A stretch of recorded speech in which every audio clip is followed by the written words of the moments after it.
মায়ের জরায়ের ভেতরে দেওয়ালের সাথে ঠিক 40 দিন আমরা এইভাবে জোকের মতো ঝুলিয়েছিলাম। এখান থেকে আস্তে আস্তে চর্বি, চামড়া, গোশত এগুলো দিয়ে দিয়ে আমার আল্লাহ মানুষ বানিয়েছেন। রক্তের প্রবাহমান ধারা তৈরি করেছেন শরীরের ভেতরে, একটা আলাদা আকৃতি দিয়েছেন আমাদেরকে তিনি নিজে। এই যে ফেরেশতাদের দেখতে পাচ্ছেন এই বডিটা, এটা ফেরেশতারা বানিয়েছে। আর এই যে আকৃতি যেটা মুখ, এর ভেতরে আল্লাহ 5টা ইন্দ্রিয় শক্তি দিয়ে আল্লাহ নিজে বানিয়েছেন। বলেন সুবহানাল্লাহ। এ মাথার ভেতরে জিনিস আছে কয়টা? বলেন বলেন। যে চিন্তা আসে কোন জায়গা থেকে? মাথা থেকে। বলেন না কেন? শোনেন আপনি কি দিয়ে? কান দিয়ে। কথা বলেন, নিঃশ্বাস নিচ্ছেন, দেখছেন আপনি চোখ দিয়ে। 5টা ইন্দ্রিয় শক্তি গুরুত্বপূর্ণ, এগুলো সব এই মাথা কেন্দ্রিক। আল্লাহ জন্য নিজে এটা তার হাত দিয়ে বানিয়েছেন। লাকাদ খালাকনাল ইনসানা ফি আহসানি তাকওয়িম। অবশ্যই আমি সব জায়গায় সুন্দর আকৃতি দিয়ে বানিয়েছি মানুষকে। কে বলছেন? আরো জোরে বলেন। এত সুন্দর করে আমি মানুষ বানালাম। পৃথিবীর একটাই সৃষ্টি, এই যে কাবা শরীফ, যদিও কালো গিলাপ দিয়ে ঢেকে রাখা আছে। দুনিয়ায় কত কিছু তো কালো দেখি আমরা। এই যে ভমর কালো, কোনো মানুষ একবার ভমর দেখে আর একবার তাকাতে মনে বলে আমি পাইনি। কথা বলছেন না? পেঁচা, বাদুর, চামচিকা, এরা নিজেরা তো কালো, আবার কালো জিনিসেরা ভালোবাসে, অন্ধকার। এই জন্য এদের যা চেহারা, এদের একবার দেখলে আর একবার দেখতে মন চায় না। কাবা শরীফও কালো, একটা এমন একটা আকর্ষণ আল্লাহ ওর ভেতরে দিয়েছেন, যতবার তাকাবেন মনে হয় আর একবার তাকায়। নবীজি জানিয়েছেন পৃথিবীর 2টা জায়গা আছে যেখানে তাকিয়ে থাকলে সওয়াব হয়। একটা কাবা শরীফ, আর একটা আপনার মা আর বাবা। জোরে বলেন সুবহানাল্লাহ।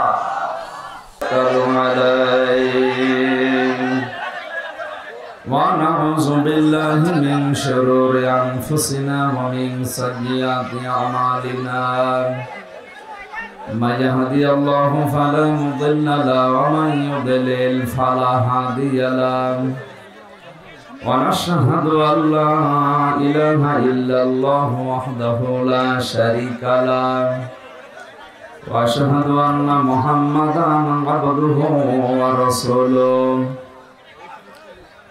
الذي أرسله بالحق بشيرا ونذيرا وداعيا إلى الله بإذنه وسراجا منيرا فقد قال الله تعالى في كلامه المجيد وبرهانه التوحيد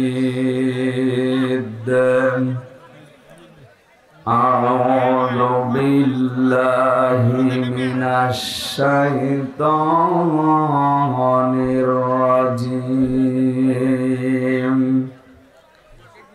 بسم الله الرحمن الرحيم واعبدوا الله ولا تشركوا به شيئا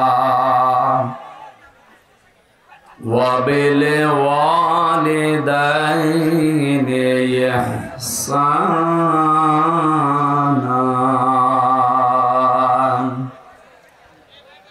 وبذي القربى واليتامى والمساكين والجار ذي القربى والجار الجنوب والصاحب بالجنب وابن السبيل وما ملكت أيمانكم إن الله لا يحب كل مختال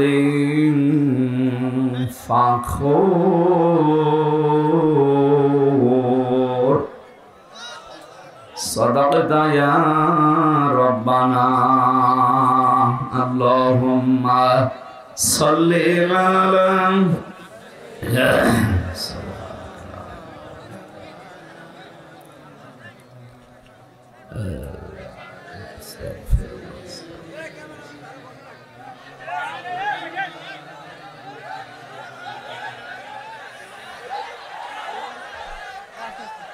জীবনে যত প্রেম আছে কলিজায়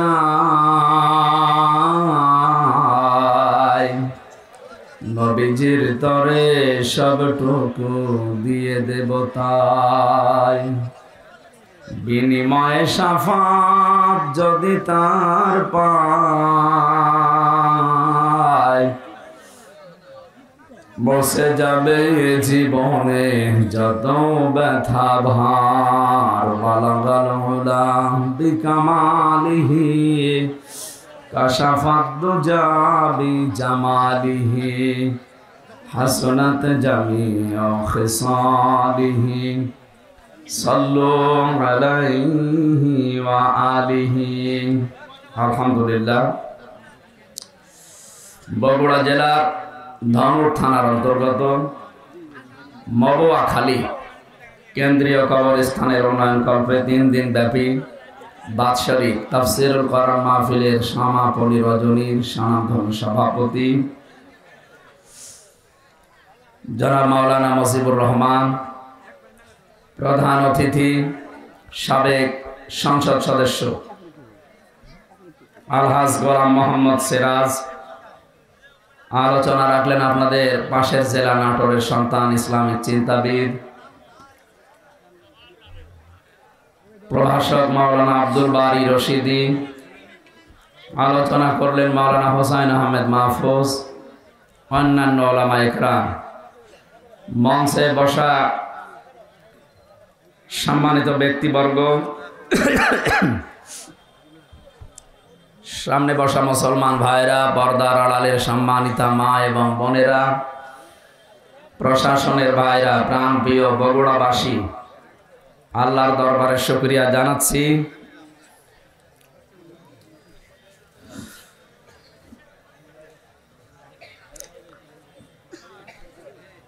যিনি কোরআনে কারীম শোনার জন্য আমাদেরকে বাড়ি থেকে পর্যন্ত নিয়ে এসেছেন। আমরা ইচ্ছা করে জোর করে আসতে পারতাম না যদি আল্লাহ না চাইতেন। মাইয়ুরিদিল্লাহু খায়রান ইউফাক্কিহু ফিদ্দীন। আল্লাহ যাকে ভালোবাসেন, যার কল্যাণ চান, তাকে কোরআনে কারীমের হাদিসের জ্ঞান দান করেন। সুতরাং এই হাদিস অনুযায়ী আমরা বিশ্বাস করতে পারি আল্লাহ আমাদেরকে অবশ্যই ভালোবেসেছেন। এ কারণে তিনি এই ময়দানে আমাদেরকে বসিয়ে রেখেছেন। এটা যদিও একটা কবরস্থানের পাশের একটা জায়গা, কিন্তু এটা এখন কিছু সময়ের জন্য জান্নাতের বাগান। কথা বলেন না কেন? জান্নাতের বাগানে কোনো জাহান্নামী মানুষ প্রবেশ করতে পারবে না। কারণ যারা জাহান্নামে যাবে ওদেরকে আল্লাহ জান্নাতে দেবে না। এই কথা বলেন কেন? হ্যাঁ, যেখানে দাঁড়িয়ে আছে ও দাঁড়িয়ে ভালো লাগে দাঁড়িয়ে থাক। যারা বসে আছেন কি খারাপ লাগছে? একটু ওঠেন, ওরকম দাঁড়িয়ে থাকেন। ওঠেন ওঠেন ওঠেন, 30 সেকেন্ড ওঠেন, একেবারে মাঝে মাঝে যা সব শার্ট করে নিন। ওঠেন। হ্যাঁ, তোমার আবার আলাদা ভাবে বলা লাগবে। ওঠো। কেউ বসে আছে কিনা দেখেন তো, ওরা তুলে দেন, হাত ধরে দেন। কথা বলবেন না, তাড়াতাড়ি 30 সেকেন্ড মাত্র দেন, তুলে দেন। হ্যাঁ, একেবারে হাত পা নাড়া দেন। এই মাঝখান থেকে মোবাইল নিয়ে আল্লাহর ওলিরা চলে যায়। হয়েছে? এবার বসেন, 10 সেকেন্ড সময় দিলাম, বসে পড়েন। তাড়াতাড়ি বসে। হ্যাঁ, তাড়াতাড়ি, এত দেরি হয় বসতে। আলহামদুলিল্লাহ।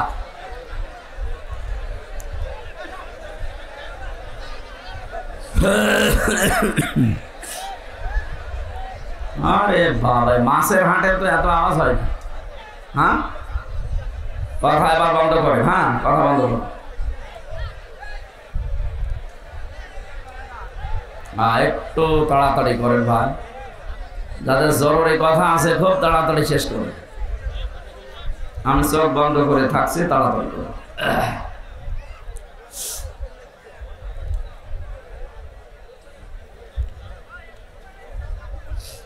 জাহান্নামে কোনো মানুষকে আল্লাহ জান্নাতে প্রবেশ করাবেন না, আর জান্নাতে কোনো মানুষকে যদি আল্লাহ প্রবেশ করান তাকে আল্লাহ আর বের করে দেবেন না। কি কথা বলেন না কেন? হযরত ইদ্রিস আলাইহিস সালামের জীবনী পড়েছিলাম, তো বান্দরের নবী ছিলেন আল্লাহ। হযরতে আজরাইল আলাইহিস সালাম একবার এসেছিলেন, ডাক দিয়ে বলে আল্লাহর বান্দা, 2 নম্বরে আপনি আল্লাহর নবী, আপনি সৎ মানুষ, নেককার মানুষ, আল্লাহ রাব্বুল আলামিন ভালো মানুষ, নেককার মানুষ যারা তাদের সাথে সম্পর্ক রাখার জন্য তাকিদ দিয়েছেন। ইয়া আইয়ুহাল্লাযীনা আমানু ইত্তাকুল্লাহা ওয়া কুনু মা'আস সাদিকিন। ওহে যারা ইমানের দাবি করো, আমাকে ভয় করো, আর দুনিয়ায় যারা সত্যবাদী এই মানুষগুলোর সাথে থাকো। কে বলছেন বলেন তো? নবীদের চাইতে সত্যবাদী দুনিয়া থেকে বাঁচে? এই জন্য আজরাইল সরাসরি এসে বলছেন, আমি এসেছি আপনার কাছে বন্ধুত্ব করব, আপনার সাথে আমি থাকতে চাই। হযরতে ইদ্রিস নবীও শর্ত দিয়েছিলেন, আমি বন্ধুত্ব করতে রাজি আছি, কিন্তু আমি যার তার সাথে বন্ধুত্ব করি না। তুমি যখন আজরাইল নিজে ফেরেশতা এসেছো, আমি রাজি আছি। প্রথম শব্দ, আমি যার তার সাথে বন্ধুত্ব করি না। কেন?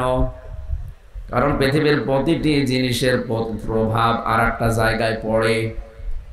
আপনি পচা পানি যদি এক জায়গায় রেখে দেন, ওখান থেকে আর কিছু না হোক দুর্গন্ধ আসবে। কি কথা বলেন?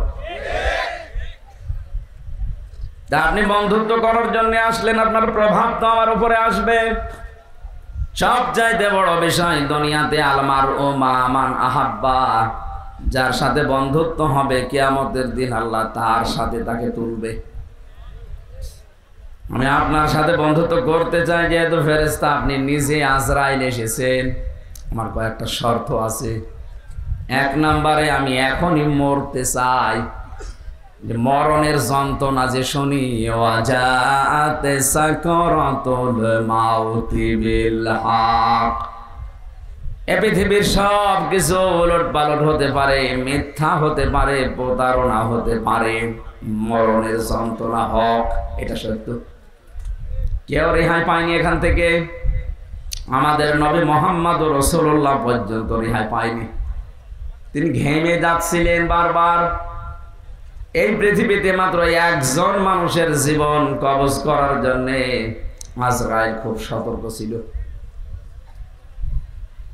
হাদিস পড়েছি, নবীজির কাছে যখন এসে বলেছে, হে রাসূল, আপনি যদি যেতে চান তাহলে আপনাকে নিয়ে যাব, যদি যেতে না চান, যতদিন থাকতে চান আপনি থাকতে পারবেন।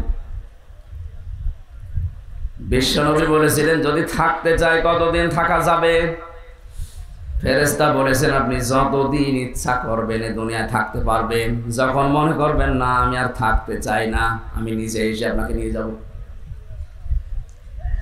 বিশ্বনবী ওই সময় বলেছিলেন, আজরাইল যদি না থাকতে চাইতে কতদিন? যতদিন ইচ্ছা, তারপরে যাওয়া লাগবে না। ইচ্ছা করেন যতদিন, কিয়ামত পর্যন্ত যদি বাঁচতে চান আপনাকে আল্লাহ হায়াত বাড়িয়ে দেবে, কিন্তু আপনাকে মরা লাগবে। এইটাই ফাইনাল, যে মরা লাগবে। কুল্লু নাফসিন যায়িকাতুল মাউত, যাকে আল্লাহ বানিয়েছে তাকে মরণ দেবে, সে যেই হোক। নবীজি বললেন, আজরাইল যাওয়ায় যখন লাগবে, দেরি করার দরকার নেই, আমারে নিয়ে চলো আমার সব চাইতে বড় বন্ধু আল্লাহ রাব্বুল আলামিনের কাছে। উনি শুধু হাতটা রেখেছিলেন। হযরতে আজরাইল ডাক দিয়ে বলে, হে রাসূল, আপনি কষ্ট পেয়েছেন। নবীজি বললেন, হাত সরাও। কেন? মনে হচ্ছে উহুদ পাহাড় আমার বুকের উপরে রাখলে। ফেরেশতা বলে, হে রাসূল, আজ পর্যন্ত আমি যত জীবন কবজ করেছি, এত আসানে, এত আস্তে, এত আরামে কারো জান কবজ করিনি। আমি জানি আল্লাহর পরে আপনার স্থান, এজন্য শুধু আমি হাতটা রেখেছিলাম। নবীজি বলেন, আজরাইল, এইটা যদি তোমার হাত রাখা হয় তো তোমার শাস্তি কোনটা? এখনো শুরু করিনি। বিশ্বনবী ওদিন কান্নাকাটি করে বলেছিলেন, আজরাইল, মৃত্যুর যত কষ্ট আছে তুমি আমারে দিয়ে দাও। আমার পরে আমার যত উম্মত এই দুনিয়ায় আসবে তারা এমনিতেই দুর্বল, মরণের যন্ত্রণা তাদেরকে দিও না। হযরতে আজরাইল ওদিন বলেছিলেন, হ্যাঁ, আপনার এই কথা আমি রাখতে পারি। কোরআনে কারিমে আল্লাহ 6666টি আয়াত আপনার উপরে নাযিল করেছেন। এর ভেতরে একটা আয়াত আছে, আয়াতুল কুরসি বলা হয়, সূরা বাকারার 255 নম্বর আয়াত। এটা যদি কেউ 5 ওয়াক্ত ফরজ নামাজের পরে তেলাওয়াত করে, এখানে আল্লাহর 10টা ক্ষমতার কথা আছে। কয়টা? বলেন বলেন। এটা ক্লাস চলছে, ছাত্রের মতো জবাব দেবেন। 1 2 3 4 যারা পড়ে দেখেন না কেমন জবাব দেয়, বুঝলেও দেয়, না বুঝলেও চিল্লায়। আপনারা ওইভাবে জবাব দেবেন। গ্রাম অঞ্চল তো, এই জন্য সেমিনার হলে আমরা এভাবে কথা বলতাম না। আমার মনে হয় এটা সব সময় না দিয়ে 8-10 মিনিট পরে পরে একটু বন্ধ করে দিয়ে, আমার এমনি জ্বর তো, মানে কাশি হচ্ছে, একটু বন্ধ করে দিয়ে এরপরে আবার দিয়ে। না না না না, এই কলে সরিয়ে দেন না,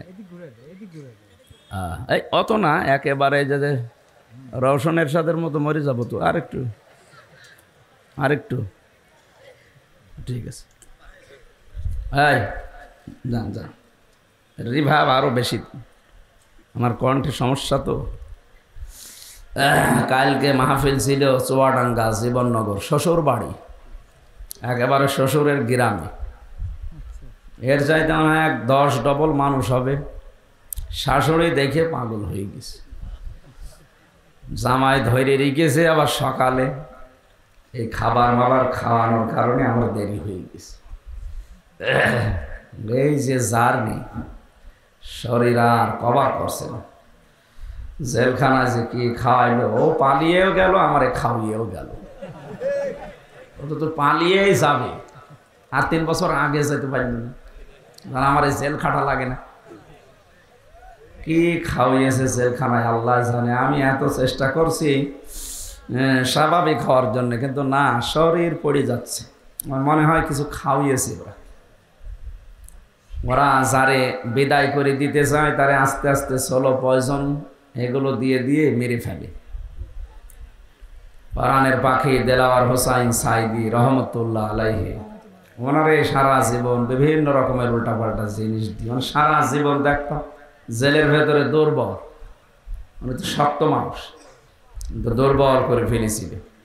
এরপরে ওনার আবার ডায়াবেটিস, শেষে দেখলেন না ইঞ্জেকশন দিয়ে মেরে ফেললেন।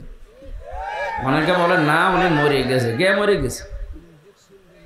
10 মিনিট ওনার সাথে আমি ছিলাম, এমনি এমনি মরে না। হ্যাঁ, যদিও সারা জীবনে তার দোয়া ছিল, আল্লাহুম্মা ইন্নী আসআলুকা শাহাদাতান ফি সাবিলিক, হে আল্লাহ তুমি যাই করো আমাকে শাহাদতের মরণ দিও।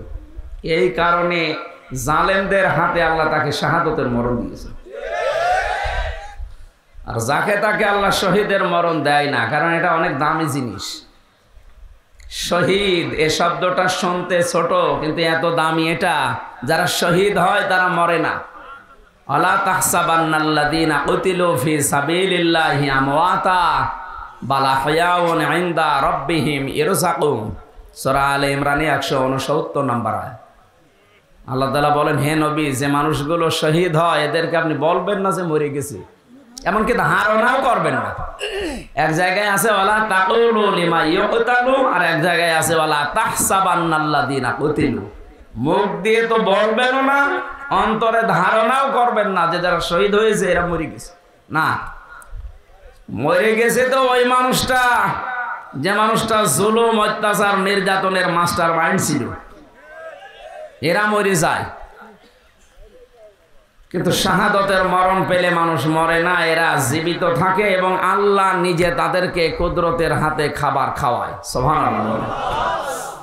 উনি যদি সত্যিই মারা যেতেন, এই যে আমার পাশে যারা মুরব্বী বসে আছে, এ মানুষগুলোর ঈমান অবশ্যই আছে। কিছু না থাকা আল্লাহ একজন আসে, বিশ্বাস নেই।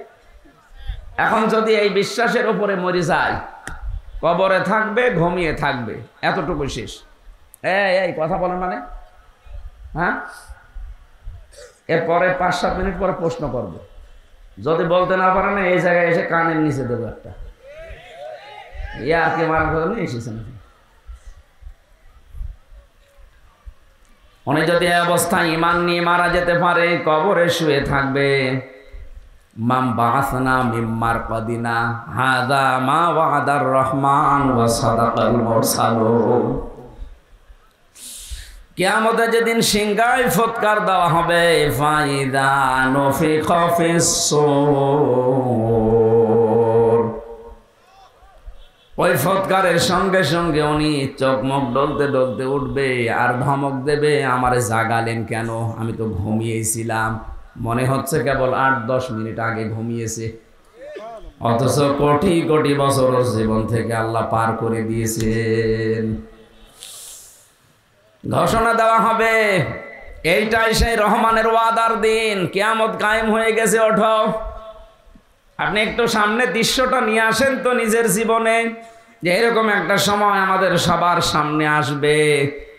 কিয়ামতের ওই কঠিন ময়দান যেদিন কায়েম হয়ে যাবে, একটা ফুৎকারে আপনি উঠবেন, চোখ ডলতে ডলতে উঠে দেখবেন যে সবাই দৌড়াচ্ছে ময়দানে, হাসরের ময়দানের দিকে।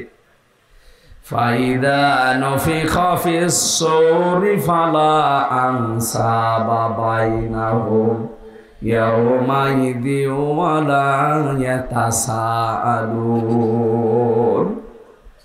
যেদিন ফুৎকারটা দেওয়া হবে, ওই দিনের পর থেকে আল্লাহ পাক কিয়ামত যখন বিচার শুরু করবেন, তখন পর্যন্ত কোনো সম্পর্ক আর থাকবে না। যত রকমের সম্পর্ক দুনিয়া আপনার ছিল, রক্তের বলেন, আত্মীয়তার বলেন, দলীয় বলেন, পৃথিবীর বিভিন্ন সম্পর্ক আমাদের সাথে আছে, এমনকি প্রেমিক প্রেমিকার সম্পর্ক থাকবে না।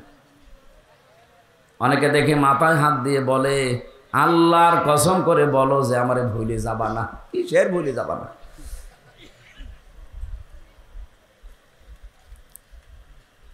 যত রকমের সম্পর্ক আল্লাহ বলেন নসব আনসব, বহু বচন দিলাম, একটাও থাকবে না, সব কাট হয়ে যাবে। ইয়াউমাইযিন ওয়ালা ইয়াতাসাআলুন। এমনকি পৃথিবীতে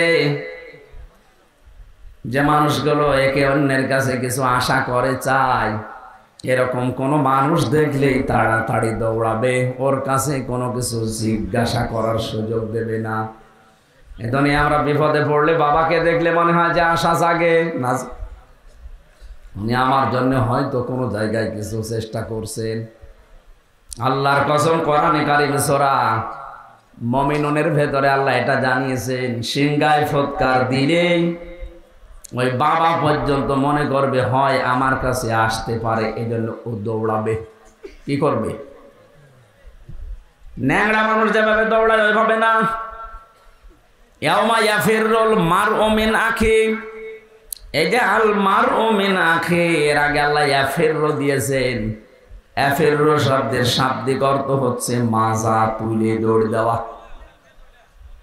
আপনার আত্মীয় স্বজন যত রকমের সম্পর্কের মানুষ আছে, ও দেখা মাত্রই মাজা তুলে দৌড় দেবে। বলেন নাউজুবিল্লাহ। এই জন্য আমার এই কথাটা একেবারে বাস্তব, আপনি নিজের চোখের সামনে মিলাবেন।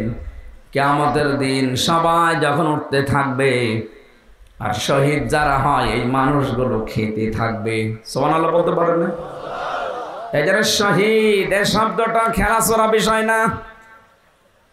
এ জেলাতে যিনি রাষ্ট্রপতির দায়িত্বে ছিলেন, শহীদ জিয়াউর রহমান, শব্দটা ওনার নামের আগে আন্দাজে লাগানো হয়নি, চিন্তা ভাবনা করে লাগিয়েছে। সারা পৃথিবী জানে এই বাংলাদেশের সংবিধানের উপরে, আল্লাহর উপরে আস্থা, এই কথাটা উনি লিখেছিলেন। কথা বলে রাখেন, বিসমিল্লাহির রহমানির রহিম, এটা দিয়ে সংবিধান শুরু হবে, এটা উনি লিখেছিলেন। ওনার জীবনের ভুল ত্রুটি হয়তো আছে মানুষ হিসাবে, আল্লাহ যদি বিচার করে যে আল্লাহর উপরে আস্থা, এইদিকে তাকিয়েও আমার মনে হয় আল্লাহ ওনারে মাফ করে দেবেন। ওনারে মাফ করে দিলে আমাদের বিশাল ক্ষতি হয়ে যাবে। বলেন আমার ভাইরা, আমি যে কথাটা তুলেছিলাম, শাহাদতের মরণে কোনো কষ্ট নেই। এজন্য আমার আল্লাহ পাক হযরতে মাওলানা দেলাওয়ার হোসাইন সাইদি রহমতুল্লাহ আলাইহে ওনাকে সাধারণভাবে জেলখানায় মরণ না দিয়ে জালেমদের হাতে শাহাদতের মরণ দিয়েছেন। কারণ এ মরণে আল্লাহ কোনো কষ্ট রাখেনি। অথচ মুহাম্মদ রাসূলুল্লাহ বলতেছে আজরাইল হাত সরাও। তাহলে যে আয়াতুল কুরসি পড়ার কথা তিনি বললেন, এটা নিজে জান কবজ করবেন তিনি জানাচ্ছেন, হে নবী আমি যেহেতু সবার জান কবজ করব, আমি আপনাকে গোপন সংবাদটা জানালাম। আপনার উম্মতেরা যদি আয়াতুল কুরসির 10টা ক্ষমতা বিশ্বাস করে পড়তে পারে, অনেকের মনে আশা জেগেছে যে আমি আয়াতুল কুরসি পড়ি। আরে ভাই না, এর ভেতরে 10টা জিনিস আল্লাহ সাজিয়ে দিয়েছেন। এই 10টা জিনিস আপনার প্র্যাকটিক্যাল লাইফে, আপনার বাস্তব জীবনে এটা থাকা লাগবে। আপনি আন্দাজে পড়ে গেলেন, একটাও আপনার জীবনে নেই না, ওইরকম আয়াতুল কুরসিতে হবে না। আমি বহু হিন্দুর সাথে মিশে দেখেছি, আমার রিমান্ডে অনেক হিন্দু অফিসার পেয়েছি। আমার আর কোরআনে কারিমে কেমন আয়াত, তো আমার মনে হয় আমার চাইতে ওর কোরআন বেশি জানাস। এমন এমন আয়াত রাতের বেলা যখন পাহারা দিত ওই রিমান্ডে, এমন এমন আয়াত এসে পড়তো, কি গো নাম মনে হচ্ছে উল্টা পাল্টা, সুব্রত বালা, দেবদুলাল, মোহন কুমার, এর নাম তো সব মুসলমানের। এরা পাহারা দিত কিন্তু আয়াত পড়তো কোরআন শরীফের। ইয়া আইয়ুহাল্লাযীনা আমানু ইন্না মিন আজওয়াজিকুম ওয়া আওলাদিকুম আদুওয়াল লাকুম ফাহদারুহুম। কিভাবে পড়েন? কোরআন শরীফ আমাদের আয়াত তো আছে, যে যে বিষয়ের আয়াতগুলো আছে 8টা 10টা 15 20টা করে আয়াত মুখস্থ করে রিমান্ডে আমারে প্রশ্ন করতো আমার এই ওয়াজ নিয়ে, যে আপনি এই ওয়াজ করেছেন এই আয়াতের সাথে, হ্যাঁ আপনি কেন এই জায়গায় এই কথা ঢোকালেন? বদরের ময়দানে এখানে 14 জন শহীদ হয়েছে, 14 জন কাফের মারা গেছে। আপনি এই জায়গায় তথ্যটা আগে না বলি পরে বললেন কেন? এগুলো ওরা আয়ত্ত করে নিয়েছে। কেন? ও মানুষগুলো দেখতাম মাঝে মাঝে আল্লাহর ভুল ধরত, আমাদের রিমান্ডে প্রশ্ন করে আর আল্লাহর ভুল ধরে, যে আল্লাহর এই কাজটা ঠিক হয়। আপনার কাছে পরামর্শ নিয়ে আল্লাহ কাজ করার দরকার। সব চাইতে বেশি পেয়েছিলাম ওই যে মাটির নিচে আয়না ঘর, যেটা রিমান্ডে ওখানে নিয়ে যখন রেখে পাহারা দিত, রাত 12টার সময় একদল আসতো, অধিকাংশ হিন্দু, এসে কোরআনে কারিমের এমন এমন আয়াত থেকে প্রশ্ন জিজ্ঞাসা করে, আর ওই 1.5 মিনিট 2 মিনিট ভিডিও শোনায়। দেখেন তো এটা আপনার নাকি? হ্যাঁ। কোথায় বলেছিলেন? চুয়াডাঙ্গায়। এইটা কোথায়? কুষ্টিয়ায়। এইটা নাটোরে। আমি বললাম যে 1.5 ঘন্টা কথা বলি আমি, এর আগে নেই পরে নেই, 1.5 মিনিট 2 মিনিট কোথা থেকে পান? বলে আমরা সারাদিন বসে বসে শুনি আর দেখি কোন জায়গায় হাত লাগানো যায়। হাত লাগাবেন, হাত লাগাতে হলে আমার চাইতে আপনার আয়ত্ত বেশি থাকা লাগবে। কথা বলবেন না কেন? এ যদি ভুল ধরতে চায়, আমার আজকের আয়াতের তাফসিরে আমার কোরআনের ওপরে মাস্টার্স করা আছে। আমার মতো যারা করেছেন লেখাপড়া, তার উপরে পড়াশোনা করা লাগবে। একটা ইঞ্জিনিয়ার পাশ করে 10 তলা বিল্ডিং এর প্ল্যান দিয়েছে, আর এই যে দোকানে চা খালাম, ওর যে হাল হকিকত দেখি আসলাম, ওই লোক এসে যদি বল না এ প্ল্যানে ভুল হয়েছে, ওর দাঁত মুখ ফেলে ফেলার দরকার না। এই লোকটা অনার্স মাস্টার্স করেছে এই বিষয়ের ওপরে, এতদিন লেখাপড়া করছে, 16 বছর পড়া লাগে, 16 থেকে 18 বছর। একটা প্ল্যান দিল, আর আপনি চার দোকানদারি করছেন, লবণ ঠিক মতো দিতে পারেন না, মিষ্টি ঠিক মতো দিতে পারেন না, আর আপনি ভুল ধরছেন এই প্ল্যানে। আমার যে মানুষগুলো ভুল ধরছে, অবস্থা কিন্তু ওদের ওই রকমই ছিল। ওরা কিছু কিছু সাবজেক্টের উপরে আয়াতগুলো হাদিসগুলো আয়ত্ত করে কি করে ভুল ধরা যায় সেই চিন্তা ছিল। এভাবে যদি 16 বছর 18 বছর কোরআনের উপরে পড়াশোনা করে ভুল ধরা লাগতো, তাহলে আর ভুল ধরতো না। এমনকি আল্লাহরও ভুল ধরে। আমি আকিস গ্রুপে চাকরি করতাম, ওই সময় তাদের খতিব ছিলাম। আপনারা অনেকে জানেন জানেন না, আকিজের বড় ছেলে যিনি এখন ডাক্তার মহিউদ্দিন, ওনার 4টা স্ত্রী। 4 বিয়ে করা তো জায়েজ নেই, দেখেছেন? একটা জায়েজ জিনিস, হালাল, এটা নিয়ে কত সমস্যা, কেউ ভয়ে কথা বলছে না। আরে আশ্চর্য রে! আল্লাহ তাআলা কোরআনে কারিমে বিয়ের কথা শুরু করেছেন 2 বউ দিয়ে, ফানকিহু, নিকাহ করো, বিবাহ করো। কয়টা? মাসনা 2টা, সোলাসা 3টা, রোবা 4টা। আল্লাহ কি 1 দিয়ে শুরু করেছেন না 2 দিয়ে? তাহলে বউ 2টা থাকলেই ভালো। যদিও আমাদের এই দেশের সামাজিক পারিবারিক যে অবস্থা, এটা এই দেশের মানুষ মেনে নেয় না। আমি বিশ্বের বহু মুসলিম দেশে ঘুরেছি, ওই সমস্ত দেশে শরীর চলে না 3-4টে বউ। হ্যাঁ, আমি যে ড্রাইভার নিয়ে যেতাম মদিনায়, ও আমার চাইতেও চিকন, ঠেলা দিলে পড়ে যাবে, অথচ 4টে বউ গাড়ি চালায়। গাড়ি চালিয়ে আমরা 4 বউ, আর আমি আপনাকে ভাড়া করছি আমার 1 বউ। আপনাদের দেশের ওনার ভাষা দিয়ে আমার বলছিল আপনার দেশে ওই চলে, আমাদের এই দেশে এরকম। তা আমি ওনারে যেই জিজ্ঞাসা করলাম যে ভাই আপনি একটা হিন্দু মানুষ, আপনি ভুল ধরলেন আমার স্যারের যে উনি 4 বিয়ে করেছে। উনি আমারে লজিক দিচ্ছে যে একটা পুরুষ মানুষ যদি 4টা বিয়ে করতে পারে, একটা মহিলা কেন 4 বিয়ে করতে পারবে না? মহিলা পারবে না কারণ এক মহিলার পেটে যদি 4 জনের বীর্য যায় আর সন্তান যদি হয়, তো কারে বাপ বলে ডাকবে? এটা তো আমি বললাম, আমার জবাব দিচ্ছে আর একটা, হ্যাঁ বাপ বলে ডাকারও সিস্টেম আছে, যে সন্তান হবার পরে ডিএনএ টেস্ট করবে। এইভাবে বলছে যে ডিএনএ টেস্ট করে দেখবে যে এটা কোনটার জিনিস, তাহলে সেটারে বাবা বলবে। যা, এই তো যুক্তি ঠিক আছে, কিন্তু এই যে একটা জন্ম দিলে না 1 বাবার হয়, 4টা দিলে তো জারজ হয়ে যাবে। কোরআনে কারিমের যে আয়াতগুলো, ওরা আমাদের চাইতে, আমরা তো খালি পড়ছি, এই যে 10টা ক্ষমতার কথা বলছি এমনি না, আমরা পড়ছি ওই মানুষগুলো এই 10টা ক্ষমতা জেনে পড়তো, কিন্তু বিশ্বাস করতো না। আল্লাহ যে সব কিছুর উপরে ক্ষমতা রাখে এটাও বিশ্বাস করে না, কিন্তু আল্লাহর ক্ষমতা আছে এটাও পড়ে। আল্লাহু লা ইলাহা ইল্লা হুয়াল হাইয়ুল কাইয়্যুম, তিনি চিরঞ্জীব, তিনি চিরস্থায়ী।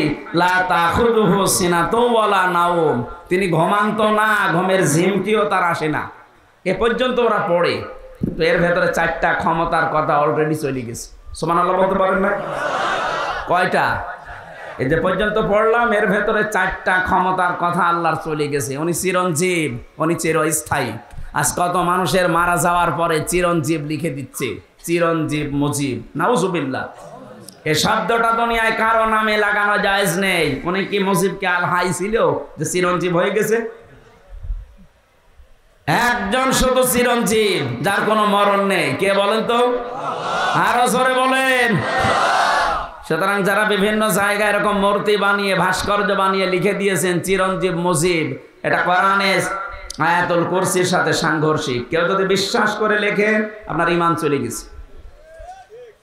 এরপরে যে একটা একটা করে ক্ষমতার কথা আছে, আমি একটু টাচ দেই। যারা আয়াতুল কুরসি পড়লে আজরাইলের হাত থেকে, কষ্টের হাত থেকে বেঁচে যাবেন, উনি যেহেতু নিজে জানিয়েছে আজরাইল, আপনি এই 10টা ক্ষমতা বিশ্বাস করে আপনার জীবনে মিলাবেন, দেখবেন যে আসলে মেলে কিনা। 1 নম্বরে সব কিছুর উপরে ক্ষমতা কার? আরো জোরে। কিন্তু আমরা অনেকেই বিশ্বাস করি, বগুড়াতেও আছে, ক্ষমতার উৎস এরা বলে জনগণ। না, এটা আয়াতুল কুরসির সাথে যায় না। আপনি যদি এই বিশ্বাস করে থাকেন যে ক্ষমতার উৎস জনগণ, আর আপনি আয়াতুল কুরসি পড়েন, আপনার কথার সাথে আপনার বিশ্বাসের মিল নেই। এক কথা বললেন না কেন? আজরাইলের এই কষ্টের হাত থেকে আপনি বাঁচতে পারবেন? বলেন বলেন। আরে ভাই, আপনাকে আমি বাঁচাতে চাই। আপনারও কবরে যাওয়া লাগবে, আমারও ওই মরণের সামনে সামনে যন্ত্রণা আসতেছে। এটা তো আমি বানিয়ে বলছি না। সূরা নাহাল 14 নম্বর পারা 9 নম্বর পৃষ্ঠা 9 নম্বর লাইনের 32 নম্বর আয়াতের তাফসীর বাড়ি যে মিলাবেন। মরণের বিছানায় যখন আষাঢ় দিয়ে পড়বেন, আল্লাহ তাআলা বলেন আল্লাযীনা তাতাওয়াফফাহুমুল মালাইকাতু তাজ্জিবিনা ইয়াকুলুনা সালামুন আলাইকুম উদখুলুল জান্নাতা বিমা কুনতুম তা'মালুন। বলেন আল্লাহু আকবার। এখানে আলেম যারা আছে তাদেরকে বলছি এবার এখানে কয়েকটা গুরুত্বপূর্ণ শব্দ আমি পড়লাম। এক নম্বরে তাজ্জিবিনা। আল্লাহ পাক বলেন হামজা যখন বিছানায় পড়বে আষাঢ় দিয়ে মউতের ওই বিছানায়, ফেরেশতারা আগে আসবে। যদি তোমার জানটা পবিত্র হয়ে থাকে, যে তাজ্জিবিনা, তাজ্জিবিন মানে শুধু এই পোশাক আশাক পবিত্র না, শুধু শরীর পবিত্র না, তাজ্জিবিন মানে চিন্তা চেতনা বিশ্বাস এগুলোর পবিত্রতা না।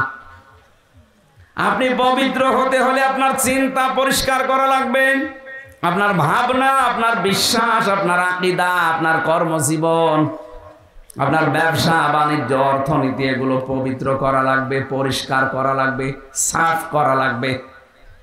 অথচ আজ আমরা পোশাকের পবিত্রতার জন্য, শরীরের পবিত্রতার জন্য, সাফ করার জন্য যত ব্যস্ত, আমাদের বিশ্বাস এবং আকীদা পরিষ্কারের জন্য অত ব্যস্ত না। কথা বুঝতেছে?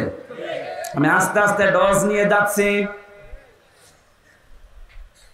যখন আপনি পড়ে যাবেন বিছানায়, আপনার বিশ্বাস, আপনার আকীদা, আপনার চিন্তা চেতনা যদি পরিষ্কার দেখে ফেরেশতারা না এটা পবিত্র আছে, তখন বলবে সালামুন আলাইকুম, তোমাদের উপরে আল্লাহর শান্তি।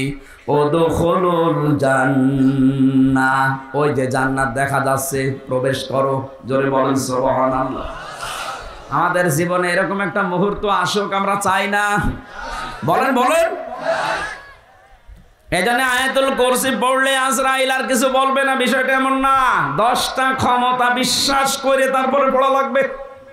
আল্লাহ আমাদেরকে এইভাবে পড়ে আজরাইলের হাত থেকে বেঁচে যাওয়ার তৌফিক দেন, বলেন আমিন। হযরতে ইদ্রিস নবী বলেছিলেন, ফেরেশতা আমি মরতে চাই।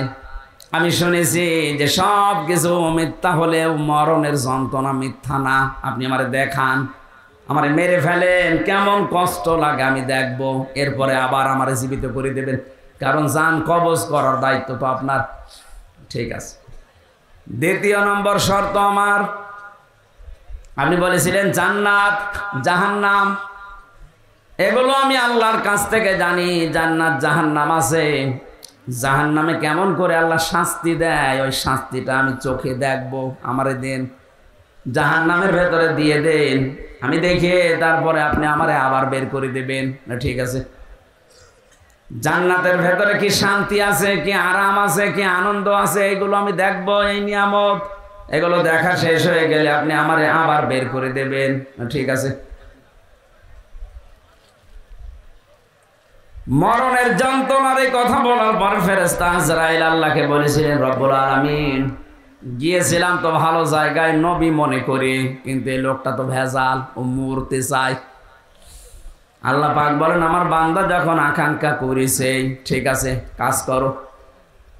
মেরে ফেললেন, আবার জীবিত করে দিলেন। আমি তাফসীরের ভাষায় হাদিসটা পড়তে গিয়ে দেখেছি, এই যে হযরতে ইদ্রিস নবী কিন্তু শক করে মৃত্যুবরণ করেছিলেন। কি করে? বলেন বলেন। শকের মরণ কেমন হয় দেখি, মৃত্যুর যন্ত্রণাটা। হযরতে ইদ্রিস নবী পরবর্তীতে দুনিয়ার মানুষকে জানিয়েছে, তোমরা জানো এই যে শক করে যে মরতে গেলাম, শকের এই মরণে কেমন কষ্ট হয়েছে। জীবিত ছাগলকে জিন্দা অবস্থায় চামড়া খুলে লবণ দিলে যেরকম লাগে, আমার ওইরকম লাগছিল। ও বগুড়াবাসী, শকের মরণে যদি এই হয়, আমরা যারা মরতে রাজি না তাদের কিছুই হবে না। হ্যাঁ, তারপরও তো তিনি একজন নবী। ঠিক আছে, আপনি আমারে নিয়ে চলেন জাহান্নামে। জাহান্নাম আমি দেখতে চাই কেমন করে আল্লাহ শাস্তি দিচ্ছে। দেখালেন জাহান্নাম, ঘর ঘর করে আবার বের করে নিয়ে আসলেন, নিয়ে যান আমারে জান্নাতে। জান্নাতের ভেতরে প্রবেশ করিয়ে সব দেখাচ্ছে, সব শেষ হয়ে গেছে। বলছে কি, এবার চলেন। হযরত ইদ্রিস নবী ডাক দিয়ে বলে, আল্লাহর ফেরেশতা চলে যাও। আমি যাব না। কেন? কারণ আমি আল্লাহর বাণী এটা জানি, খালিদিনা ফিহা লা ইয়াবগুনা মানহা হিওয়ালা। কোন মানুষ যদি জান্নাতে একবার যেতে পারে, আল্লাহ কোনদিন তাকে বের করে দেবে না, আর সে বের হতেও চাইবে না। আল্লাহ যখন বলেছে যে বের করে দেবে না, আমি তো চাই না বের হতে, তুমি ডিস্টার্ব করো কেন? চলে যাও। আজরাইল আলাইহিস সালাম বলছে, আল্লাহ তোমার নবী ইদ্রিস তো খুব চালাক। আল্লাহ বলেন, ফিরে আসো, আমার নবী ইদ্রিসের কপালে আমি এইটাই লিখেছিলাম। বলেন সুবহানাল্লাহ। আমি শুধু আলহামদুলিল্লাহ সুবহানাল্লাহ বলার জন্য আপনাকে এখানে বসিয়ে রেখেছি তা না। এখানে শিক্ষা কি পেলাম? হযরত ইদ্রিস নবী কিন্তু যে কোনো কায়দায় জান্নাতে গেছে। কথা বলে না কেন? ওনাকে আল্লাহ বের করে দিয়েছে, আর উনি বের হতে চাচ্ছে। নবীজির কথা অনুযায়ী এটা যদি জান্নাতের বাগান হয়, বিশ্বাস আমাদের আছে না নেই? তাহলে এখান থেকে আমার আল্লাহ আপনাকে বের করে দিচ্ছে, আপনি বের হয়ে যাবেন। এখন যেটা চলে যাবে মনে হবে জান্নাত ভালো লাগছে না, এবার যান চলে যান। ওই যে চলে যাচ্ছে না, তাড়াতাড়ি যান। আপনি জাহান্নামে যাবেন, জান্নাত ভালো লাগছে না, চলে যান। যারা এই ময়দানে এসে সত্যি জান্নাত মনে করে আমরা বসে আছি, যদিও জান্নাতের ভেতরে এরকম পচা লাইট থাকবে না, এরকম লাইট থাকবে, কয়েকটা সামিয়ানা দিয়ে ঘিরে দেবে নাকি? হাদিস হচ্ছে, যাকে সর্বনিম্ন জান্নাত দেওয়া হবে তামাম দুনিয়ার 10 দুনিয়ার সমান। আর যারা জমি জায়গা হয় না, খালি মানুষের আত্মসাৎ করে, তাদের কত জমি লাগবে, এরকম দুনিয়া 10টা বানিয়ে দেবে। জোরে বলেন আল্লাহু আকবার। আল্লাহ রাসূলের প্রতি যাদের বিশ্বাস আছে, এ দুনিয়া তাদের কাছে তুচ্ছ মনে হয়। আমরা হয়তো ওই পর্যায়ে পৌঁছাতে পারিনি, তাই যার হালকা পাতলাও পৌঁছিয়ে গেছে, শুধু বাংলাদেশ না তামাম দুনিয়াও তার কাছে মশার ঠ্যাঙের মতো মনে হয়। কারণ তামাম দুনিয়া না, এরকম 10টা দুনিয়া আল্লাহ তার ইমানের কারণে তাকে জান্নাতে দান করবে। আল্লাহ যেন আমাদের এরকম একটা পরিবেশ দেয়। বলেন আমিন। দরুদ আর সালাম পাঠ করার মাধ্যমে আমরা কোরআনে কারিমের একটা আয়াত পড়েছি, সূরা নিসা। কোন সূরা? আজকের আলোচনার বিষয় হচ্ছে অধিকার। এই জিনিস থেকে আমরা প্রায় 53 বছরই কম বেশি বঞ্চিত আছি। অধিকার থেকে আমরা বঞ্চিত না? হযরতে মুআজ ইবনে জাবাল রাদিয়াল্লাহু তাআলা আনহু ইয়ামেনের গভর্নর হয়ে তাকে যখন আল্লাহর নবী পাঠাচ্ছিলেন, ডাক দিয়ে বললেন, মুআজ, আল্লাহর উপরে তোমার যে অধিকার, তোমার উপরে যে আল্লাহর অধিকার তুমি কি জানো? বলছে, না। আপনি ভালো জানেন। নবীজি বললেন, তোমার উপরে আল্লাহর হক হচ্ছে তুমি আল্লাহর একনিষ্ঠভাবে গোলামি করবে, ইবাদত করবে। আর আল্লাহ পাক তোমার উপরে, তোমার আল্লাহর উপরে হক হচ্ছে আল্লাহ পাক দয়া করে তোমারে মাফ করে জান্নাতে দিয়ে দেবে। এজন্য আমার উপরে আল্লাহর কিছু হক আছে। মাওলানা আব্দুল বারী সাহেব বলল, হয়তো আমি একটু আঁচ পেয়েছিলাম, তো ঘুমিয়েছিলাম, যখন উঠলাম দেখলাম এই আয়াতগুলো পড়ছিল। বাবার স্ফলিঙ্গ দিয়ে দ্রুত গতিতে পানিটা বের হয়ে যায়, না পাক পানি দিয়ে মায়ের রেহেমের ভেতরে আল্লাহ পাক মানুষকে আস্তে আস্তে তৈরি করতে থাকেন। সুম্মা খালাকনান নুতফাতা আলাকাতান ফাখালাকনাল আলাকাতা মুদগাতান ফাখালাকনাল মুদগাতা ইযামা ফাকাসাউনাল ইযামা লাহমা। জোরে বলেন সুবহানাল্লাহ। আল্লাহ পাক বলেন, এই যে নতফা, মদগা, আলাক, আস্তে আস্তে করে রূপান্তর করে 40 দিনে 40 দিনে 40 দিনে। আলাক শব্দের শাব্দিক অর্থ হচ্ছে যোগ। কি বললাম? এই যে পানির নিচে যেগুলো থাকে মানুষের শরীরের সাথে লেগে যায়, মায়ের জরায়ের ভেতরে দেওয়ালের সাথে ঠিক 40 দিন আমরা এইভাবে জোকের মতো ঝুলিয়েছিলাম। এখান থেকে আস্তে আস্তে চর্বি, চামড়া, গোশত এগুলো দিয়ে দিয়ে আমার আল্লাহ মানুষ বানিয়েছেন। রক্তের প্রবাহমান ধারা তৈরি করেছেন শরীরের ভেতরে, একটা আলাদা আকৃতি দিয়েছেন আমাদেরকে তিনি নিজে। এই যে ফেরেশতাদের দেখতে পাচ্ছেন এই বডিটা, এটা ফেরেশতারা বানিয়েছে। আর এই যে আকৃতি যেটা মুখ, এর ভেতরে আল্লাহ 5টা ইন্দ্রিয় শক্তি দিয়ে আল্লাহ নিজে বানিয়েছেন। বলেন সুবহানাল্লাহ।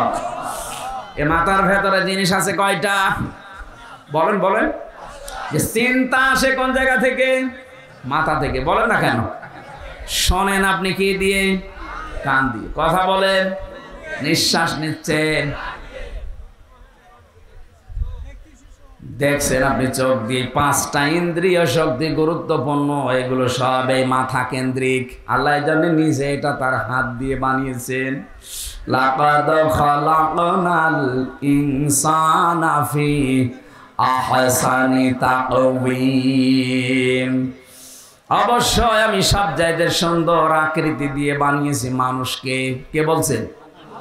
আরো জোরে বলেন। এত সুন্দর করে আমি মানুষ বানালাম। পৃথিবীর একটাই সৃষ্টি, এই যে কাবা শরীফ, যদিও কালো গিলাপ দিয়ে ঢেকে রাখা আছে। দুনিয়ায় কত কিছু তো কালো দেখি আমরা। এই যে ভমর কালো, কোনো মানুষ একবার ভমর দেখে আর একবার তাকাতে মনে বলে আমি পাইনি। কথা বলছেন না? পেঁচা, বাদুর, চামচিকা, এরা নিজেরা তো কালো, আবার কালো জিনিসেরা ভালোবাসে, অন্ধকার। এই জন্য এদের যা চেহারা, এদের একবার দেখলে আর একবার দেখতে মন চায় না। কাবা শরীফও কালো, একটা এমন একটা আকর্ষণ আল্লাহ ওর ভেতরে দিয়েছে, যতবার তাকাবেন মনে হয় আর একবার তাকায়। নবীজি জানিয়েছেন পৃথিবীর 2টা জায়গা আছে যেখানে তাকিয়ে থাকলে সওয়াব হয়। একটা কাবা শরীফ, আর একটা আপনার মা আর বাবা। জোরে বলেন সুবহানাল্লাহ। মায়ের দিকে বাবার দিকে কেউ যদি মহব্বতের নজরে তাকিয়ে থাকে, একটা নফল হজের সওয়াব হয়ে যায়। সাহাবী বললেন, হে নবী, আমি যদি 100 বার তাকাই? বিশ্ব নবী বলেন, মা বাবার দিকে 100 বারও যদি কেউ তাকায়, 100 বারই নফল হজের সওয়াব হবে। অথচ কয়েকদিন আগে যে রংপুরের নীলফামারী, কিশোরগঞ্জ একটা থানা আছে, ওখানে যেয়ে দেখলাম বৃদ্ধাশ্রমে এই লাইনে আর এই লাইনে কত মা বাবা বসে চোখের পানিগুলো ফেলছে। এদের চোখের দিকে তাকালে আমি বুঝতে পেরেছি এরা সন্তানের জন্য বরদোয়া করছে। যে মায়ের দিকে বাবার দিকে শুধু তাকালেই হজের সওয়াব হয়ে যায়, নফল। অথচ ওরাও তো কোনো মা বাবার সন্তান ওদেরও আছে, ওরা রেখে এসেছে নিজের ইচ্ছা করে ওই বৃদ্ধাশ্রমে। একটা সন্তান বলেন তো কখন তার মার বাবাকে বৃদ্ধাশ্রমে রেখে আসে? আমার যতটুকু মায়া মহব্বত ইমান আছে আমার দ্বারা সম্ভব না। যদি আমার বউ ছেলে মেয়ে সব ছেড়ে দেওয়া লাগে, তাও আমার মার বাবাকে বৃদ্ধাশ্রমে রেখে আসা সম্ভব না আমার ইমানে। ওরা তো রেখে এসেছে। কথা বলে না কেন? ওরা রেখে এসেছে কোন কারণে? ওদের পেছনে কোনো কারণ আছে।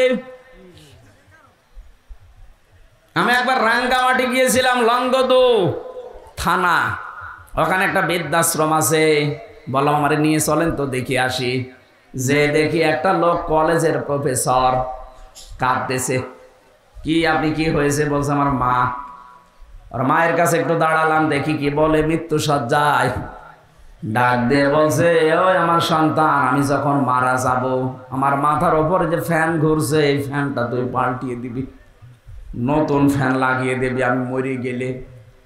ছেলে কৌতূহল নিয়ে বলছে, মা তুমি তো মরেই যাবে, মরে গেলে আবার ফ্যান কি হবে? মা বলছে দরকার আছে, কারণ তুই আমার সাথে যা করলি আমার মন ডেকে বলছে তোর সন্তান তোকে এখানে কিছুদিন পরে রেখে যাবে। কথা বলে না কেন? এটা গতকালকে পেপারে এসেছে, ঢাকা বিশ্ববিদ্যালয়ের একজন অধ্যাপক, 2টা ছেলে, একটা মেয়ে, একটা আমেরিকায় থাকে, একটা লন্ডনে থাকে, আর একটা অস্ট্রেলিয়ায় থাকে। 3 জনই প্রতিষ্ঠিত। ওর বউ মারা গেছে। ওই 3 ভাই বোন মিলে সিদ্ধান্ত নিয়ে বাবাকে রেখে গেছে বৃদ্ধাশ্রমে।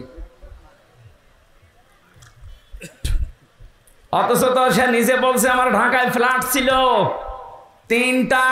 আমার বড় ছেলে চালাকি করে ফ্ল্যাটগুলো সব লিখে তার নিজের অ্যাকাউন্টে টাকা নিয়ে নিয়েছে। আজ আমার যেহেতু কিছু নেই, মেয়েটা আছে অস্ট্রেলিয়ায়, আর ছেলে দুইটা কেউ লন্ডনে কেউ আমেরিকায়, তাদের অভাব নেই, কিন্তু এই মানুষগুলোর পাশে একটা ঘর আমার জন্য হয়নি যে একটা রুমে আমি থাকবো। যেই কয়টা ছেলে আর মেয়েরা আমাকে এদের বর কারণে শেষ পর্যন্ত এই বৃদ্ধাশ্রমে রেখে গেছে। 3 বছর পরে পরে নাকি একটা চিঠি লিখে বাবার কাছে, অথচ লোকটা ঢাকা বিশ্ববিদ্যালয়ের শিক্ষক ছিল। অনেক দেখলাম কথা বলতে বলতে মরে গেল। এই লোকটা হাউমাউ করে কাঁদছে। আমারে বলছে, হুজুর আপনি দাঁড়িয়ে আছেন দেখলেন, আপনি আমার উপরে আবার খারাপ ধারণা করেন না। এ দোষ আমার না, এই দোষ আমার বউর। আমার 2টা ছেলে মেয়ে আছে, তাদের দিকে তাকিয়ে আমার বউকে আমি তালাকও দিতে পারি না। আজ 3 মাস আগে আমি এখানে রেখে গিয়েছিলাম আমার মাকে। দাঁড়িয়ে নিয়ে বড় ঝামেলায় পড়েছিলাম। বারবার আমার বউ আমার তাকিদ দেয় যে এই বুড়ি যদি থাকে আমি তোমার ভাত আর খাবো না। কি করবো, ছেলে মেয়ের দিকে তাকিয়ে বাধ্য হয়ে মাকে রেখে গিয়েছিলাম এখানে। বাবা আমার ওই ছোটবেলায় মারা গেছে। আমি একটা কলেজের অধ্যাপক, অথচ এখন কি হয়ে গেল দুনিয়া থেকে আমার আর নাম ধরে ডাকার মতো কেউ নেই। বগুড়াবাসী, আমি শুধু আবেগ নিয়ে বলছি তা না, আমি বাস্তবে দেখতে পাচ্ছি। রাঙ্গামাটি লংগদু থানার এই যে মাটা মারা গেল, কলেজের অধ্যাপক, এখানে বহু মানুষ ঠিক তার পরিবারের কাছে ওই রকমই। একটা বাবা 8টা 10টা 16 17 20 22 25টা ছেলে মেয়ে আমি দেখেছি। 25টা ছেলে মেয়েকে বাবা মানুষ করতে পারছে এক হাতে এক কাঁধে তুলে নিয়ে, অথচ 25টা ছেলে মেয়ে মিলেও একটা বাবা আর মাকে খাবার দিতে পারে না। শেষ পর্যন্ত 15 দিন বা 1 মাস করে পালাপালি করে নেয়। বগুড়াতে নেই। সিদ্ধান্ত নেওয়া লাগবে, আমার মা বাবাকে যদি আলাদা করতে কেউ চায় দুনিয়া থেকে, আমি দরকার হয় তারে আলাদা করে দেব। সম্মানিতা মা বোনেরা, আমি নিজে স্বামী, আল্লাহর কসম করে বলছি, আমি সহ যত স্বামী এখানে বসে আছে, কোন স্বামী কিন্তু মন থেকে চাই না যে আমার বিয়ের পরে আমার মা বাবা আলাদা হয়ে যাক। না, আমি যা খাবো আমার মা বাবা তাই খাক, আমি না খেয়ে থাকলে ওরা না খেয়ে থাক, তা আমার সাথে থাক। কথা বলে না কেন? এই পরিবেশটা আমরা অনেক জায়গায় দেখছি নষ্ট হয়ে গেছে। বিয়ে করা কিছুদিন পরেই সন্তান আর পেরে ওঠে না, শেষ পর্যন্ত এই মা বাবাকে হয় আলাদা করে দেয়, নাই বৃদ্ধাশ্রমে দিয়ে দেয়। কথা বলে ঠিক কিনা? এই ছেলেটার পেছনে যে সবচাইতে বেশি ভূমিকা পালন করেছে এটা তার বউ। আর এই বউকে কোট বুদ্ধি দেয় ওখান থেকে এই বউর মা আর ওর বড় বোন, ওখান থেকে খালি ইনজেকশন পাঠায়। আর কতদিন থাকবে একসাথে? আলাদা হয়ে যা, আরামে খেতে পারবি। আমি কি বেশি বলে ফেললাম?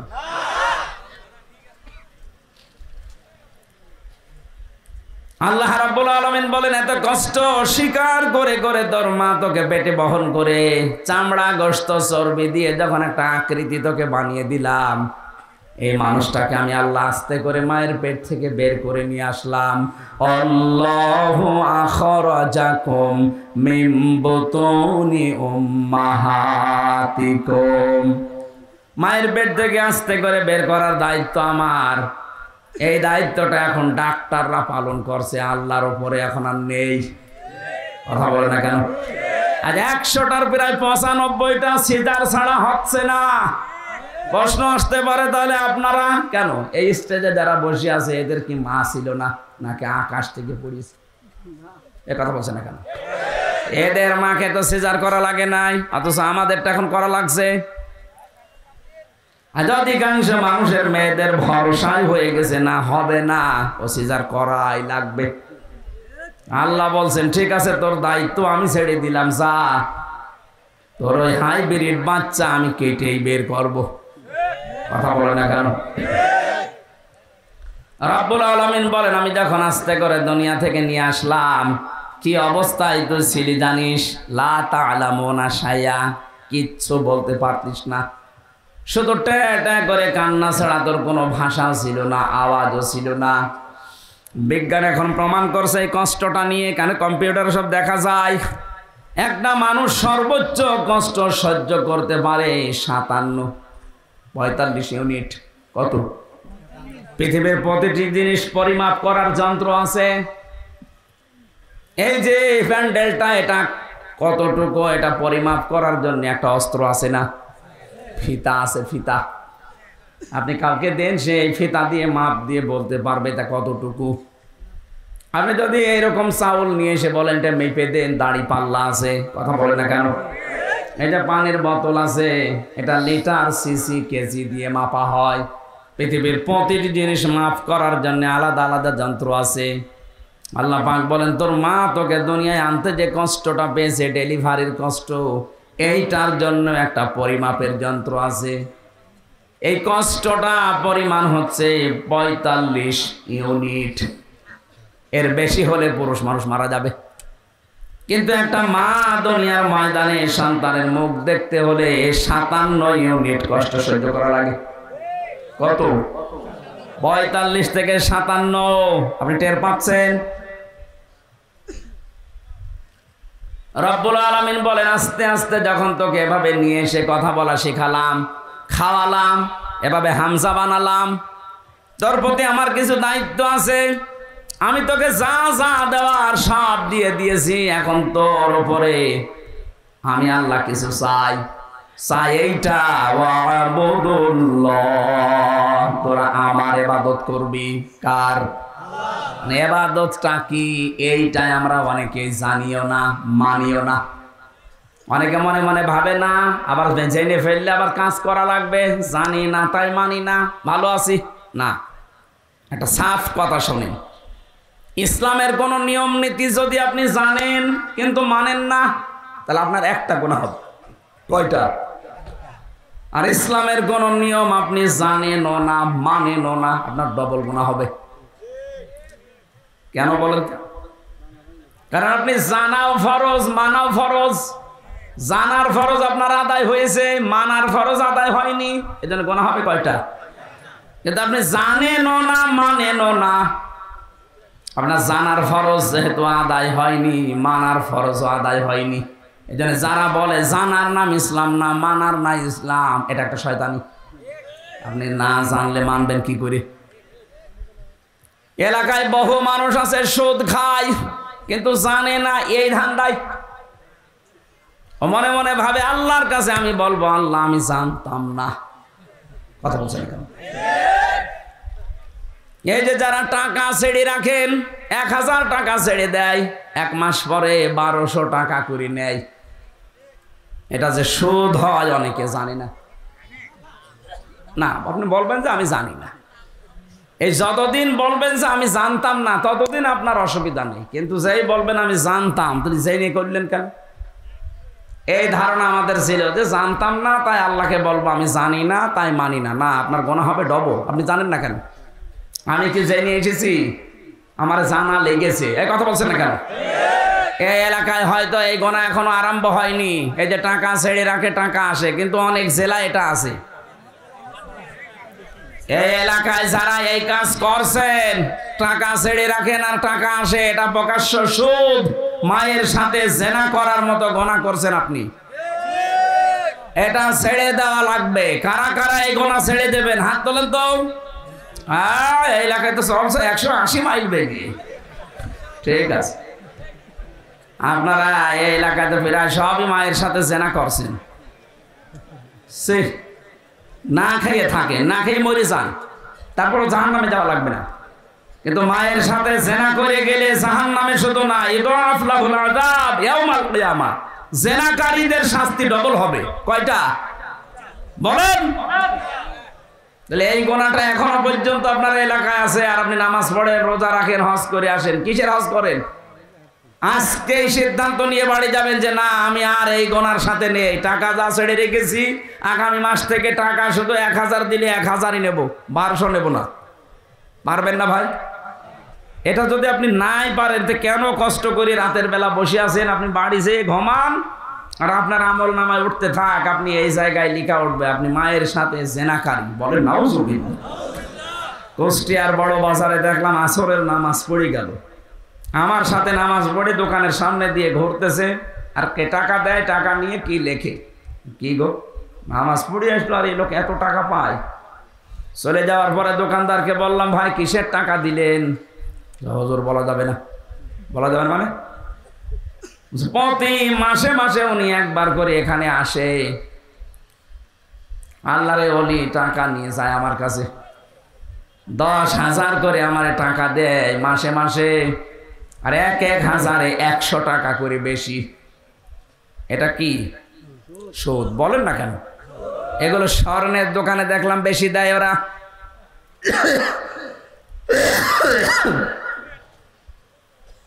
অনেকে চালাকি করে মনে করে গোনা যদি হয় ও টাকা এমন কায়দায় নামে নামে ছেড়ে দেবো যেন আমার নামে গোনা লিখা না হয়। অনেকে বউর নামে টাকা ছাড়ে, জাহান নামে যদি যায় বউ যাবে।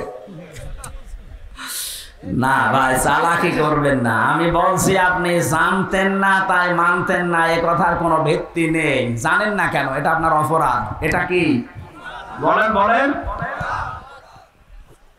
আপনার উপরে আল্লাহর হক এইটা যে নেই থেকে আপনাকে আব্দুল বারী আল্লাহ বানিয়েছে। আপনার প্রতি আল্লাহর কিছু হক আছে। আল্লাহর হক হচ্ছে আপনি তার ইবাদত করবেন এমন ভাবে, ইবাদত মানে শুধু নামাজ পড়বেন, রোজা রাখবেন আর কালো বোরকা পরবেন না। এই যে কথা বলছি, এই কথাটাও ইবাদত। এই কথা বলেন না কেন? যে মানুষের সাথে দেখা হলে হাসি মুখে কথা বলা, এটাও কি? বলেন বলেন। সালাম দেয় যারা 90টা নেকি পায়, তারা প্রথমে জবাব দেয় যারা, এই মানুষটা নেকি পাবে 10টা। এবার আমার প্রশ্ন, সালাম দেওয়া সুন্নাত আর জবাব দেওয়া ওয়াজিব, ওয়াজিবের দাম বেশি না সুন্নাতের? এই জায়গাটা পুরা উল্টানো। কোরআনে কারিমে জানিয়েছে, সূরা নূরের ভেতরে আছে 61 নম্বর আয়াতে, ঘরে প্রবেশ করতে হলেও তোমাকে সালাম দিয়ে ঢোকা লাগবে, তাহলে ওই ঘরের ভেতরে আল্লাহর পক্ষ থেকে একটা বরকত আল্লাহ নিয়ে নেবেন। বলেন সুবহানাল্লাহ। এখানে বহু আল্লাহ ভক্ত মানুষ, নামাজ রোজা করা মানুষ, কিন্তু এইটার বেলায় দেখা যায় লজ্জা পায়, বাড়িতে ঢোকার আগে স্ত্রীকে ছেলে মেয়েকে সালাম দিতে চায় না। এরকম মানুষ নেই? সমস্যা আছে কিছু কিছু। আজকে যদি বাড়ি যে সালাম দেয় না, বলবে কি গো তোমার কোন ভূতে ধরেছে? কালকে যে যৌতুকের টাকার জন্য আমার গালি গালাজ করে পিটাইলে আজকে সালাম দিচ্ছ মানে আজ কোনো নতুন ধান্দা আছে? যে যা মনে করে করুক, আজকে থেকে আপনি ইসলামের এই কাজটা শুরু করেন।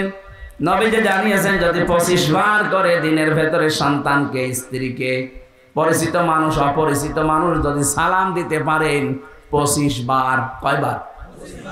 সারাদিন 24 ঘন্টার ভেতরে যদি 25 বার সালামের প্রচলন আরম্ভ করতে পারেন, আপনি শাহাদতের মরণ পাবেন। আরো জোরে বলেন সুবহানাল্লাহ। বগুড়াবাসী, এই জন্য ইবাদত মানে ওই শুধু নামাজ পড়া রোজা রাখা না। আপনি কথা থেকে শুরু করে একেবারে সংসদ চালাবেন কি করে, সবটাই ইবাদত। বলেন বলেন। আমি এবার আলেমদেরকে বলছি, এই আপনারা এটা ভালো করে শুনবেন। 2 নম্বরে আয়াতে ছিল ওয়ালা তুশরিকু বিহি শাইআ, তোমরা আল্লাহর সাথে শিরিক করবা না। কি করবা না? শিরিক কি? আল্লাহ যেটা পারে ওটা অন্য কেউ পারে, এই বিশ্বাস করার নাম শিরিক। আর এই শিরিক যারা করে তারা মুশরিক। কথা বলছেন না কেন? এ পর্যন্ত বুঝেছেন কিনা বলেন? আমি ক্লাস নিচ্ছি না, এটা ক্লাস চলছে। আল্লাহর সাথে যারা শিরিক করেন, আল্লাহ বলেন আমি যেটা পারি ওইটা অন্য কেউ পারে। ছেলে মেয়ে দিতে পারে কে? এটা কোনো পীর সাহেব পারে, কোনো কবরে শুয়ে আছে এই লোক পারে। এই বিশ্বাস অনেকে মহিলা করে না। বলেন বলেন। এই যে স্থান গড়ে যে কত মানুষ সন্তান চাচ্ছে, ওই গাছের সাথে দেখবেন বড় বড় ঢেলা ঝুলিয়ে রেখেছে, পাথর ইট। কি গো, এখানে পাথর ঝুলিয়ে রাখবেন। এগুলো সব চাইতে বাগেরহাটের খান জাহানের দরবারে বেশি বড় বড় পাথর ঝুলিয়ে রাখে। ওকে যেন কে বুদ্ধি দিয়েছে, ওই পাথর যখন ঝুলবে পেটের ভেতরে সন্তান এসে দোল খাবে, দৌলে দৌলে। সে কেউ বিশ্বাস করে করুক আর অবিশ্বাস করুক, কারো কাছে শুনে জেনেই করছে। যেন আমি এক কথাই বলছি, এটা রেকর্ড হচ্ছে, আল্লাহ যেটা পারে ওইটা অন্য কেউ পারে, এই বিশ্বাস করার নাম শিরিক। আর শিরিক যারা করে তারা আরো জোরে বলেন মুশরিক হয়ে যাবেন। এই যে সূরা নিসার আয়াত পড়লাম, এর ভেতরে 5টা আয়াত আনকমন আছে। নবীজি বলেন এই 5টা আয়াত পেয়ে আমি এত খুশি হয়েছি, তামাম দুনিয়া দিয়ে দিলেও আমি এত খুশি হতাম না। তার ভেতরে এইটা, ইন্নাল্লাহা লা ইয়াগফিরু আইয়ুশরাকা বিহি ওয়া ইয়াগফিরু মা দুনা যালিকা লিমান ইয়াশা। এ পৃথিবীর সব গুনাহ আল্লাহ ইচ্ছা করলে মাফ করে দিতে পারেন, কিন্তু শিরিক করলে তার মাফ নেই। কে বলছেন? আরো জোরে বলেন। এবার আসেন আমি একটা একটা করে দিচ্ছি। সন্তানের ক্ষেত্রে বুঝলাম আল্লাহ বাদে কারো এখানে হাত, আরো জোরে।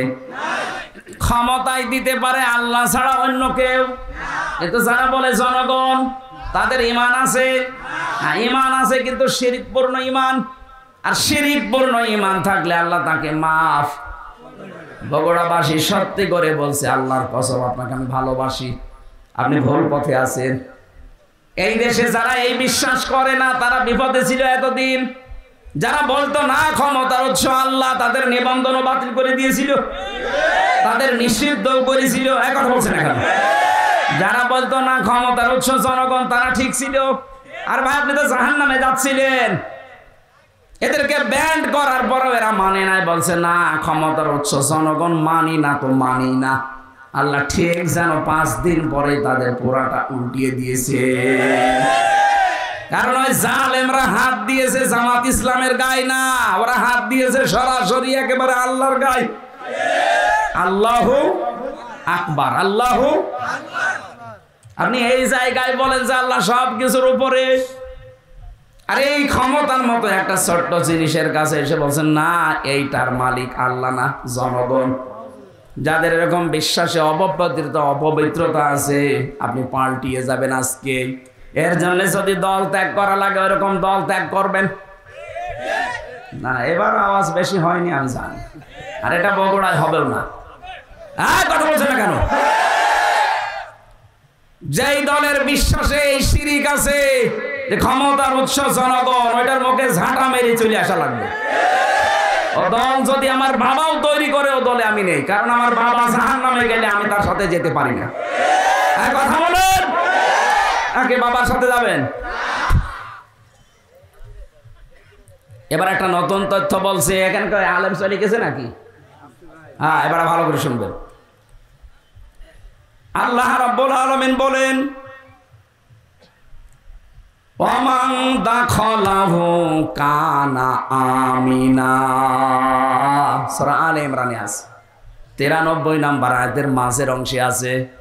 রব্বুল আলামিন বলেন, এই যে কাবা শরীফের যে চত্বরটা, এখানে কেউ প্রবেশ করলে তাকে আল্লাহর নিরাপত্তা দিয়ে দেয়। কে? আল্লাহ। কেন? ফিহি আয়াতুম বাজ্জিনাতুন, এখানে আল্লাহর বিভিন্ন নিদর্শন আছে। মাকাম ইব্রাহিম, একটা নিদর্শনের নাম মাকাম ইব্রাহিম, যেটা লিফট হিসাবে ব্যবহার করে ওই পাথরের উপরে দাঁড়িয়ে দাঁড়িয়ে ইব্রাহিম আর ইসমাইল নবী কাবা ঘর বানিয়েছিলেন। এই যে লিফট আবিষ্কার হয়েছে এই পাথর থেকে, দাঁড়ালে এই লিফটের মতো চলে যেত উপরে। আবার যখন মনে করতেন আমি নেমে পাথর আবার নিতে চাই, তখন আবার নিচে নেমে পড়তো। যারা হজে গেছেন দেখেছেন কাবার পাশে কয়েক হাত ধরে হযরতে ওমর ওই পাথরটা ওখানে রাগিয়ে রেখেছেন, আগে কাবার সাথে ছিল। এখন মানুষের সুবিধার্থে এটা করা।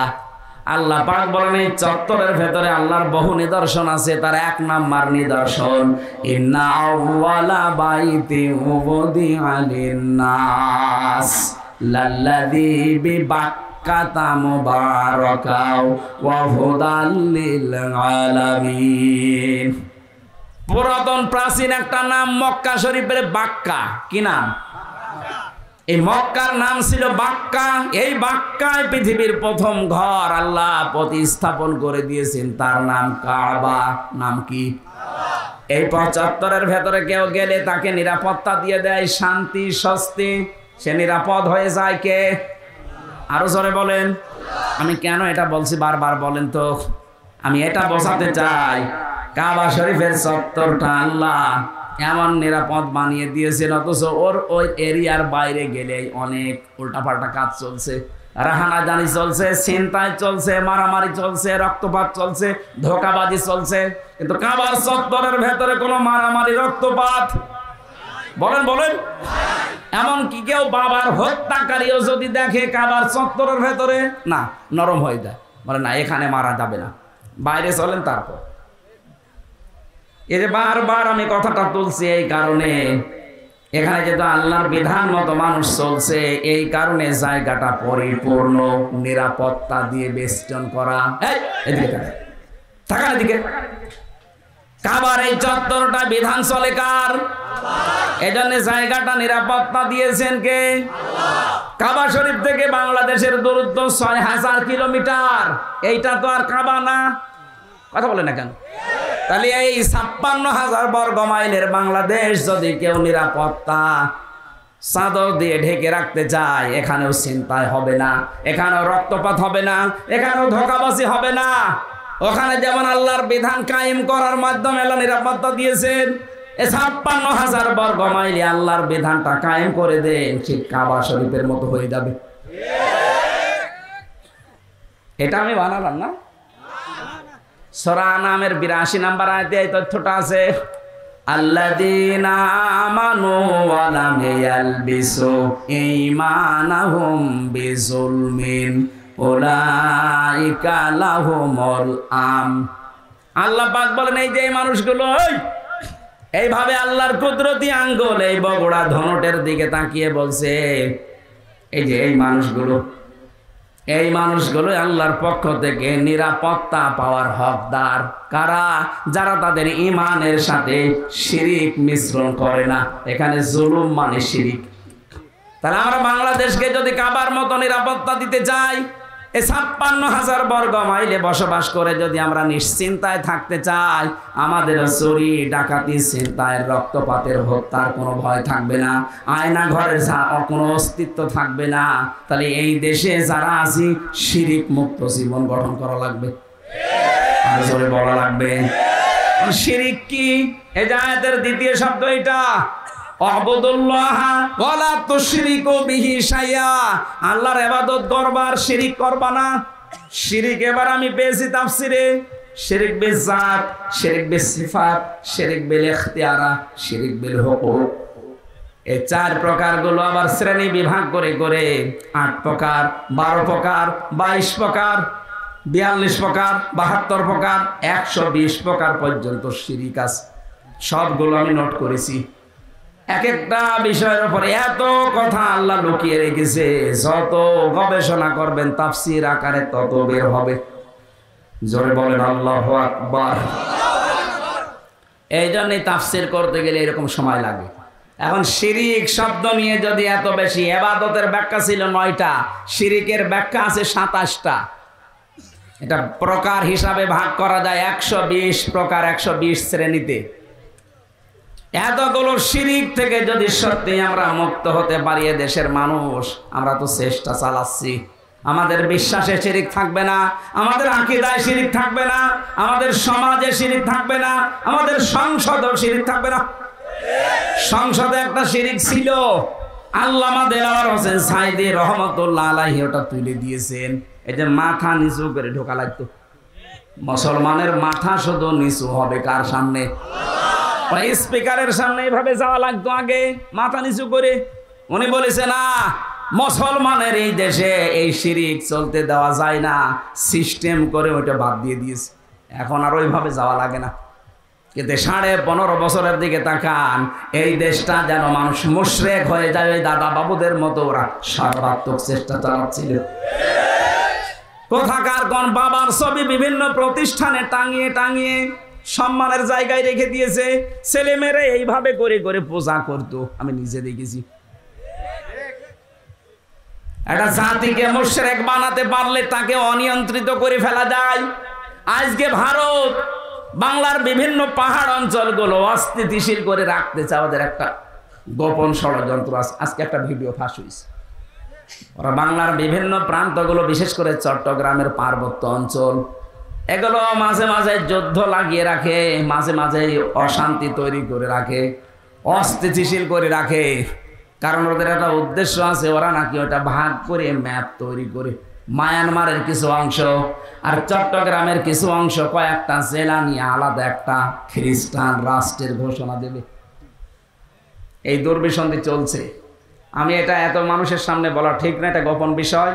এগুলো চালাচ্ছে আমেরিকা এবং ইহুদি ছাড়া।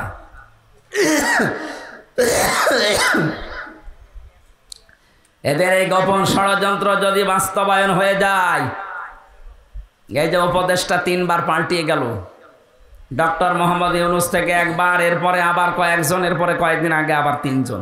এগুলো এমনি এমনি করছে না, একটা দুর্বিসন্ধি আছে। সব চাইতে ভয়ঙ্কর এর ভেতরে এই ফারুকি, এই লোকটা মেয়েতে মেয়েতে ছেলেতে ছেলেতে বিয়ে করা, এই যে সমকামিতা, এটা প্রমোট করে। এইগুলো নিয়ে সে সিনেমাও বানিয়েছে। এই যে পরকীয়া প্রেম করে মানুষ উদ্বুদ্ধ হয় কি করে, সে তার নিজের স্ত্রী তিশাকে এই সিনেমায় কাজে লাগিয়েছে। 3rd person singular number, bachelor, আমি উপন্যাস পড়েছিলাম, ওইগুলো দেখছে এখন সিনেমা বানাচ্ছে। আমার বিশ্ববিদ্যালয়ে থাকাকালীন একটা অভ্যাস ছিল, ক্লাসের পড়া যাই হোক, আমি উপন্যাস পড়তাম খালি। এই দেখেছিলাম ওই সময়, ওইগুলো দিয়ে দিয়ে এখন নতুন নতুন সিনেমা তৈরি করছে। আর এগুলোর লেখক যারা, আমি ওই লেখকের নাম নিতে ঘৃণা করি। ওই মানুষগুলো যা করে গেছে, পরকীয়া প্রেমের মাধ্যমে পুরা একটা সংসার জাহান্নামী হয়ে যায়। 2, 3, 4, 5 সন্তানের ছেলে মেয়ের মা সব রেখে আল্লাহর রাস্তায় চলে যাচ্ছে। কথা বলছে না, ও বলছে ঠিক, ওটা আল্লাহর রাস্তা, শয়তানের রাস্তা না। পরকীয়া প্রেমে যারা আছেন, আপনি আজকে তওবা করে ওই মোবাইল নাম্বার ওই বান্ধবীর বলেন আর ওই পরকীয়া প্রেমিক প্রেমিকার এক্ষুনি ডিলিট করে দেবেন। ও বলছে ঠিক, তার মানে ওর মোবাইলে আছে।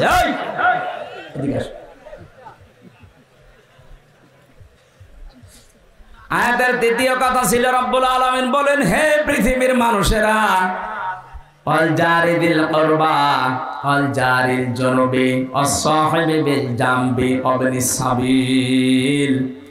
পৃথিবীর ময়দানে যারা আত্মীয় স্বজন আছে, প্রতিবেশী হোক আর অনাত্মীয়, তাদের সাথে মিলমিশ করে চলবা, ভালো ব্যবহার করবা।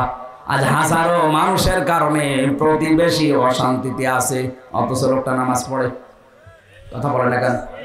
আর প্রতিবেশী মানে আপনার বাড়ির পাশে যে আছে, শুধু সে না, আপনি বাসে যাচ্ছেন বগুড়া থেকে ঢাকা পর্যন্ত, এই যে 4-5 ঘন্টা সময় লাগবে, আপনার পাশের সিটে যে আসে সে 5 ঘন্টার প্রতিবেশী। বলেন বলেন, আপনি সিট এমন ভাবে কাজ করে নিয়েছেন যে সে পা রাখবে সে জায়গাও নেই না, আপনি প্রতিবেশীকে কষ্ট দিতে পারেন না। এত বেশি কথা জিবরাইল নবীকে প্রতিবেশী সম্পর্কে শোনাতেন। নবীজি বলেন, আমার মনে হচ্ছিল আমার জমি জায়গার ভাগ, এই মিরাস, এইটাও নাকি প্রতিবেশীকে দেওয়া লাগতে পারে নাকি। আবার বলেন তো, এত গুরুত্ব স্যার তাদের সাথে আজ আমাদের সম্পর্ক দা কুমড়ার। এগুলো টাউনে তো আরো বেশি, গ্রামেও আছে। মুরগিতে ধান খেয়েছে, এই নিয়ে প্রতিবেশীর সাথে গন্ডগোল। বলেন বলেন, আমা মালাকাত আইমানুকুম, সাবধান, নিজেরা অধীনস্থ যারা আছে তাদের সাথে খারাপ ব্যবহার করবা না। নবীজির জীবনের শেষ কথা 2টা, তিনি বলেছিলেন as-সালাত as-সালাত, আমা মালাকাত আইমানুকুম as-সালাত। উম্মতেরা, আমি তোমাদের রেখে গেলাম, যাই করবা করবা, নামাজ ছাড়বা না। আর অধীনস্থ যারা আছে, কাজের লোক, মেয়ে ছেলে যাই বলেন, তাদের সাথে ভালো ব্যবহার করবা। নবীজির জীবনের শেষ কথা এইটা। আল্লাহ আমাদেরকে আয়াতটা বাস্তব জীবনে মেনে নেওয়ার তৌফিক দেন, বলেন আমিন। আল্লাহুম্মা আমিন। লা ইলাহা ইল্লা আনতা সুবহানাকা ইন্নী কুনতু মিনাজ জালিমিন।